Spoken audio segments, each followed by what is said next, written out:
Chunks meal மேக்கர்னு சொல்லுவாங்க. இதை சோயாவிலேருந்து பிரித்து எடுக்கிறாங்க.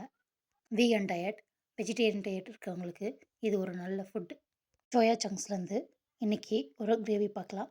அதுக்காக சுடுதண்ணியில் 1 கப் சோயா சங்க்ஸை பாயில் பண்ணிக்கிறேன்.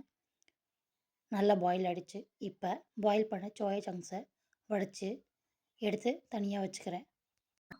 வெங்காயம், தக்காளி, தேங்காய், ஒரு உருளைக்கிழங்கு எடுத்திருக்கேன். இதெல்லாம் தண்ணியில் நல்லா அலசி அதை மிக்ஸி ஜாரில் மாற்றிக்கிறேன்.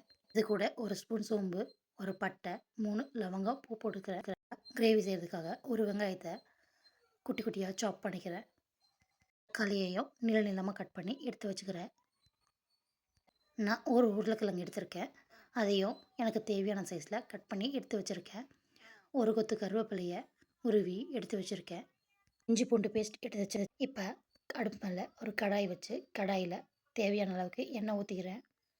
எண்ணெய் காஞ்சதும் நாம் பொடி பொடியாக நறுக்கி வச்சுருக்க வெங்காயம், கருவேப்பிலை சேர்த்து ஒரு 2 நிமிஷம் வதக்கி விட்டுக்கிறேன்.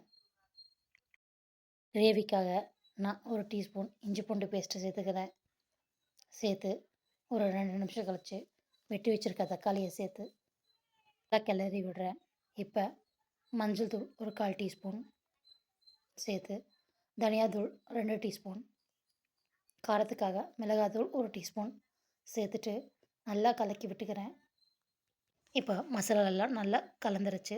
இப்போ நான் வெட்டி வச்சுருக்கேன் ஒரு உருளைக்கிழங்கு நல்லா மசாலாவில் சேர்த்து கலந்துக்கிறேன். கிழங்க சேர்த்து ஒரு 5 நிமிஷம் கழித்து இப்போ நம்ம பாயில் பண்ணி வச்சுருக்க சோயா சங்க்ஸை சேர்த்துக்கிறேன். சேர்த்து மசாலா எல்லா இடத்துலையும் பரவுற மாதிரி நல்லா கலந்து விட்டுக்கிறேன். தூள் உப்பு 1 டீஸ்பூன் சேர்த்துக்கிறேன். நான் ஏற்கனவே அரைச்சி வச்ச தக்காளி வெங்காயம் பேஸ்ட்டை சேர்த்து நல்லா மசாலாவோட கலந்து விடுறேன். கலந்து ஒரு 5 நிமிஷம் நல்லா வதக்கி விடுறேன். மசாலாவோட பச்சை ஸ்மெல்லாம் குறையட்டும். இப்போ மிக்ஸி ஜார் அலசி தண்ணி 1/2 டம்ளர் சேர்த்துக்கிறேன். இப்போ கிரேவியை கொதிக்க விட்டுக்கலாம். நான் அதுக்காக இன்னொரு டம்ளர் தண்ணி சேர்த்து நல்லா ஒரு 10 நிமிஷம் குழம்ப கொதிக்க விட போகிறேன். நல்லா கொதிச்சு கொஞ்சம் சுண்டி வந்துருச்சு.